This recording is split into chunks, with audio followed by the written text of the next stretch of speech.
এই হচ্ছে সেই নীল সাহেবের কটেজ, সেই সুড়ঙ্গ পথ যেইখানে নীল চাষিদের নির্মমভাবে হত্যা করে একটার পর একটা লাশ কিন্তু এই সব জায়গায় ফেলে রাখা হতো। পাল তুলে দে মাঝি হেলা করিস না, ছেড়ে দে নৌকা আমি যাব মদিনা। অন্যান্য আদার থেকে আলাদা হয়। মানে শীতকালে এখানে প্রচুর মানুষজন আসেন আর এই সুন্দর নৌকা রাইড। আজকের ভিডিওতে আপনাদের সাথে শেয়ার করব এমন একটি সুন্দর অফবিট প্লেস যা কলকাতা থেকে মাত্র ঢিলছোড়া দূরত্বে অবস্থিত। জায়গাটির নাম মঙ্গলগঞ্জ এবং পর্যটক প্রেমীদের কাছে এই জায়গাটি নীল সাহেবের কটেজের জন্য খুবই বিখ্যাত, যেখানে একটা গোটা দিন কাটিয়ে দিলেই পাওয়া যাবে ইছামতি নদীতে নৌকা ভ্রমণের অভিজ্ঞতা, গহীন অরণ্যে কৃষ্ণ মৃগগায় বা গা ছমছমে ভৌতিক পরিবেশ সমেত ইংরেজ আমলের কুঠি পরিক্রমণ এবং রাতের আধারে জোনাকির মেলা পরিদর্শন। কেমন হবে ব্যাপারটা?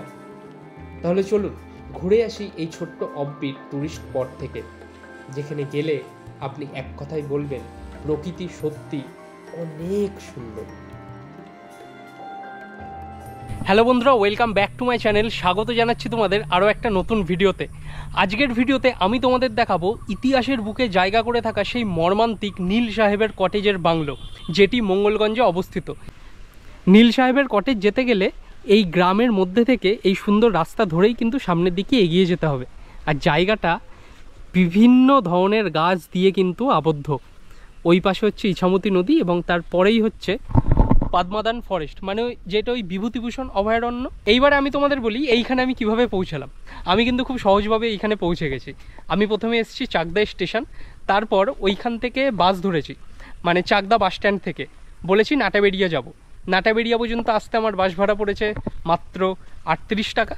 আর নাটাবেড়িয়া বাস স্ট্যান্ড থেকে টোটো ধরে মাত্র 20 টাকার বিনিময়ে আমি কিন্তু পৌঁছে গেছি এই নীল সাহেবের কটেজের একদম সামনে। তোমরা কিন্তু এইভাবে আসতে পারো। এছাড়াও নাকি বনগাঁ থেকেও আসা যায়, বনগাঁ স্টেশনের বাইরে থেকে টোটো ধরে কিংবা অটো ধরে এই নীল সাহেবের কটেজের এখানে আসা যায়। তা চলো, সামনে পৌঁছে গেছি, তোমাদের সব কিছু দেখায়। এবং এই হচ্ছে সেই নীল সাহেবের কটেজ, ইতিহাসের বুকে জায়গা করে থাকা সেই গা ছমছমে পরিবেশের সৃষ্টি হয় যেই বাড়ির অন্দরমহলে। আর নীল সাহেবের কটেজের ঠিক আশেপাশে কিন্তু এখানকার গ্রামবাসীরা বেশ চায়ের দোকান কিন্তু কয়েকটা দিয়েছে, একটা দুটো তিনটে চায়ের দোকান। এই নীল সাহেবের কটেজের সামনে আসতে পেরে সত্যি আজকে দারুণ লাগছে। প্রচুর ভিডিও দেখেছি এই নীল সাহেবের কটেজের সম্বন্ধে। তা চলো ভেতরে এন্ট্রি করি, তারপরে সব কিছু ঘুরে ঘুরে দেখি। সামনেই হচ্ছে তোমার মঙ্গলগঞ্জ এফপি স্কুল, একটা প্রাইমারি ছোট্ট বাচ্চাদের স্কুল।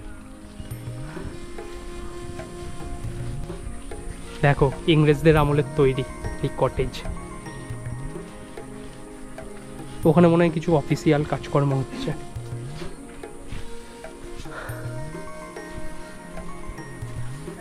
এই সেই জায়গা। এইগুলো কিন্তু সব দোতলায় যাওয়ার রাস্তা।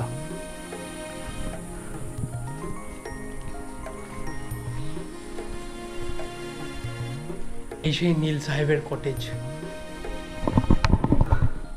আর এই দিকে হচ্ছে সেই সুড়ঙ্গ পথ যেইখানে নীল চাষিদের নির্মমভাবে হত্যা করে একটার পর একটা লাশ কিন্তু এই সব জায়গায় ফেলে রাখা হতো।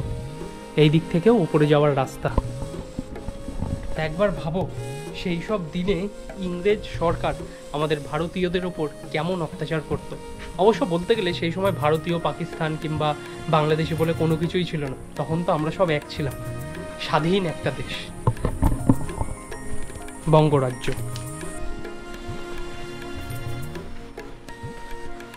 ওপরে যাওয়ার রাস্তা পুরোপুরি সিঁড়ি কিন্তু ভাঙা, ওপরে যাওয়া যাচ্ছে না।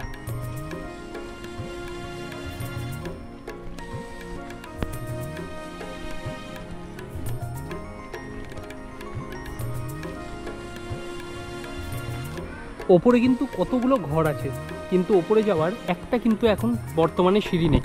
মানে যেই সিঁড়িগুলো ছিল সেইগুলো এখন প্রায় ধ্বংসপ্রাপ্ত। তোমাদেরকে দেখালাম ভেতরের দিকে গিয়ে, সেই সব সিঁড়ি এখন পুরোপুরি ভেঙে গেছে। তাই এইখানে কিন্তু বর্তমানে প্রচুর পর্যটক বিভিন্ন দিক থেকে কিন্তু এই নীল সাহেবের কটেজ দেখার জন্য আসছেন। সেই কারণে এইখানে কিন্তু বেশ কয়েকটা এরম দোকানপাট বসেছে। এখানকার মানুষজন এই সবের থেকে কিন্তু অর্থ উপার্জন করছেন। তো এটা একটা কিন্তু ভালো বিষয়। কিন্তু এই জায়গাটা যদি সরকারের নজরে আসে, এই জায়গাটা কিন্তু ডেভেলপ করতে পারে, কারণ এই জায়গাটা কিন্তু বহু ইতিহাস কিন্তু বহন করে নিয়ে এসেছে এতদিন পর্যন্ত, এবং ইতিহাসের বুকে এই জায়গার কথা খুবই ভালোভাবে কিন্তু লেখা আছে। যারা এখানে বিভিন্ন ক্যাম্পে থাকতে চাও, মানে এখানে তো প্রচুর রিসর্ট আছে, সেই সব ক্যাম্পে যদি থাকতে চাও, তারা কিন্তু তোমাদের রাত্রির বেলা এই নীল সাহেবের কটেজ দেখাতে নিয়ে আসবে। তখন কিন্তু আরও একটা আলাদা লেভেলের এক্সপিরিয়েন্স হবে এই নীল সাহেবের কটেজে যখন রাত্রির বেলা ঘুরতে আসবে। কি আছে এর মধ্যে, কাঁঠাল নাকি? ও আচ্ছা আচ্ছা। গ্রামটা কত দূর এদিকে? সামনে? হ্যাঁ। আপনার মাথায় কি ঘাস? সব কি গরু খাবে? হ্যাঁ। ওই পাশেরটাই কি বিভূতিভূষণ অভয়ারণ্য? আর নৌকা ঠৌকা কোথার থেকে ওঠা হয়? আছে মাঝি? সব মাঝির আছে ওই সিঁড়ির তলে। ও সিঁড়ির নিচে আছে? আচ্ছা আচ্ছা। এদিকে গ্রামটা কত দূর? গ্রামটা এই কিছুটা পাড়া, বুঝেছো? ইছামতি নদীর এই ধারে। তা নীল সাহেবের কটেজ থেকে আসার পর এই গ্রামের দিকে যাচ্ছে। এই গ্রামটার নাম কি? মথুরা। মথুরা? হ্যাঁ। এই গ্রামটার নাম হচ্ছে মথুরা। তা এই গ্রামটা একবার ঘুরে আসে। আর যারা অত দূর থেকে আসবে এইখানে নীল সাহেবের কটেজে কিন্তু দেখার মতো কিছু নেই। ইচ্ছাকুটি যেতে পারো। হ্যাঁ, ইচ্ছাকুটি ওই ক্যাম্প। ইচ্ছাকুটি ক্যাম্প এই জায়গা। হ্যাঁ হ্যাঁ হ্যাঁ, ওইদিকে। এখানে তো অনেক কটাই এরকম ক্যাম্প ফ্যাম্প আছে, তাই না? হ্যাঁ। তাই ইছামতি নদীর ধারে এই কিন্তু মথুরা গ্রামটা অবস্থিত। মাঠে কি ক্রিকেট টুর্নামেন্ট হয়েছিল নাকি? উইকেট পোতা? হ্যাঁ। আচ্ছা আচ্ছা। এই সব গরু কি আপনার? হ্যাঁ। আচ্ছা আচ্ছা আচ্ছা। হ্যাঁ, সবার ছবি তোলা হয়ে গেছে। তো এই জায়গাটা তো পুরোপুরি পঞ্চায়েত আন্ডারে। তো এখানে স্কুল কলেজ ফলেজ সব কি দূরে? সামনে তো বাচ্চাদের স্কুল, আর কলেজ ফলেজ সব দূরে। তো এমনি অন্যান্য এইচএস স্কুল ফুল নেই? হাই সেকেন্ডারি 12 ক্লাসে ওইদিকে আছে? হ্যাঁ। তো এইখানে একটা মাঠের মধ্যে টুর্নামেন্ট হয়েছে কিছুদিন আগে। কবে হয়েছে এটা? কালকে? হ্যাঁ, উইকেট পোতা আছে মাঠের মধ্যে। আচ্ছা। এইদিকে পুরো গ্রামটা, তাই না? আমার বাড়ি আপনার কাকিনাড়া, নাম শুনেছেন? ওইদিকে। হ্যাঁ। তা গ্রামের মধ্যে এইখানে বেশ সুন্দর একটা জায়গা, এবং এখন কি আমি নৌকা রাইড করার জন্য দেখি কাউকে পাই কিনা, কারণ ওখানে নৌকা রাইডে কত টাকা নেয় আগে জিজ্ঞেস করি, তারপরে নৌকা করে তোমাদের এই ইছামতি নদীর দিকটা ভালো করে গিয়ে ভালোভাবে তোমাদের এখানকার প্রাকৃতিক সৌন্দর্যটা দেখাবো। আলাদা একটা লেভেলের ভিডিও হবে। এইগুলো কি কাকু? আদা? ও, এই আলাদা কি অন্যান্য আদার থেকে আলাদা হয়? ও, এটা হচ্ছে কি আদার নাম বলছে কি? কোয়াদা? বোয়াদা। এই আদা কিন্তু আমাদের ওখানে যে আদা পাওয়া যায় নাকি আলাদা। আসামের যে ডিমাপুর আছে না, ওই যে তোমার নাগাল্যান্ডের ওইদিকে একটা জায়গা আছে, ওইখানে এরম আদা বিক্রি হয়। ওই টেরিবেল মার্কেট ওইটা একটা। তা ওইখানে নাকি এরকম আদা আছে, কিন্তু ওইটার ঝাঁজ আলাদা, খুবই আলাদা ওইখানকার। আমাদের মানে বর্তমান বাজারে যেসব আদা ফাদা পাওয়া যায় সেই রকম না। তো এনারা সব এখানে কিন্তু আদা পরিষ্কার করছেন। সামনেই সারি সারি সব নৌকা কিন্তু রাখা ইছামতি নদীর সৌন্দর্য উপভোগ করার জন্য। এবং যারা বিভূতিভূষণ বন্দ্যোপাধ্যায় ফরেস্টের মধ্যে আসবে ওই দিক থেকে, তারা ওই পাশের ঘাটটা দিয়ে এই ইছামতি নদীর ধারে চলে আসতে পারবে। তাই এইবার এখানে জিজ্ঞেস করি, দেখি নৌকা রাইডে কত টাকা নেয়। যদি ঠিকঠাক আমার দামের মধ্যে পোষায়, তাহলে এই সুন্দর ইছামতি নদীটার সৌন্দর্য তোমাদেরকে দেখাবো। আর এই জায়গাটা দেখো কি দারুণ লাগছে। এই দিক থেকে আসতে গেলে কি ওই দিক দিয়ে রাস্তা আছে আসার? এই দিক থেকে এসে আবার ভেতরে তো নাকি টিকিট কাটতে হয়? হ্যাঁ, ওদিক থেকে আসলেও টিকিট। আচ্ছা, যেদিক থেকে আসবে এর মধ্যে প্রবেশ করলেই টাকা। আচ্ছা।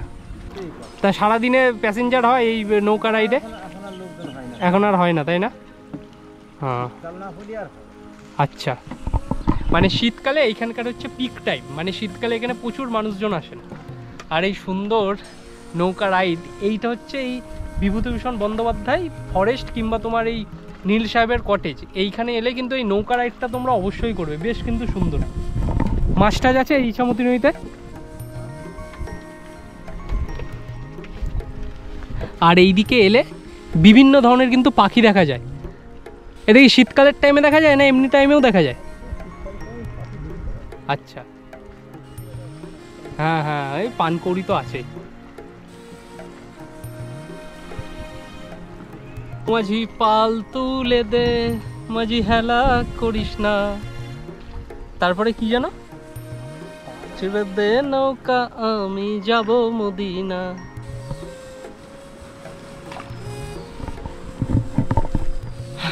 চলো নৌকা থেকে নামি, তারপরে ওইদিকে গিয়ে তোমাদের সাথে আবার কন্টিনিউ করছি। এই যে তো এই আদিবাসী পাড়াটা আছে, ওইটাও তোমাদেরকে একটু দেখাচ্ছি।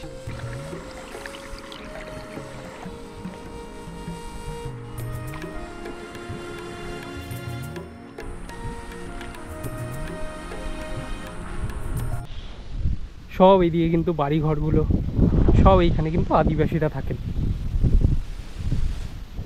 প্রত্যেকটা বাড়িতে বাড়ির সাথে সাথেই কিন্তু ছোট ছোট এরকম কিন্তু পুকুর আছে। কি দারুণ না, মানে গ্রামের জায়গাই আলাদা। তাই এই যে আদিবাসী পাড়াটা তোমাদের দেখালাম, এই পাড়াটা পেরিয়েই কিন্তু নীল সাহেবের কটেজের দিকে যেতে হয়। তাই এখন এখান থেকে কিন্তু যাওয়ার সময়, যেহেতু আমি একা আছি, টোটো পাওয়া কিংবা অটো পাওয়া কিন্তু খুব মুশকিলের একটা বিষয়। তাই এই রাস্তা ধরে সামনের দিকে এগিয়ে যেতে হবে। এখান দিয়ে কি টোটো পাওয়া যাবে? সামনে স্ট্যান্ড আছে নাকি? না না, স্ট্যান্ড নেই, টোটো এমনি দাঁড়িয়ে আছে। আচ্ছা আচ্ছা, কেমন আছেন? ভালো আছেন? হ্যাঁ, এই আপনাদের গ্রামটা ঘুরতে এসেছিলাম, তা এখন হয়ে গেছে, বাড়ি চলে যাচ্ছি। আমার বাড়ি আপনার উত্তর 24 পরগনা।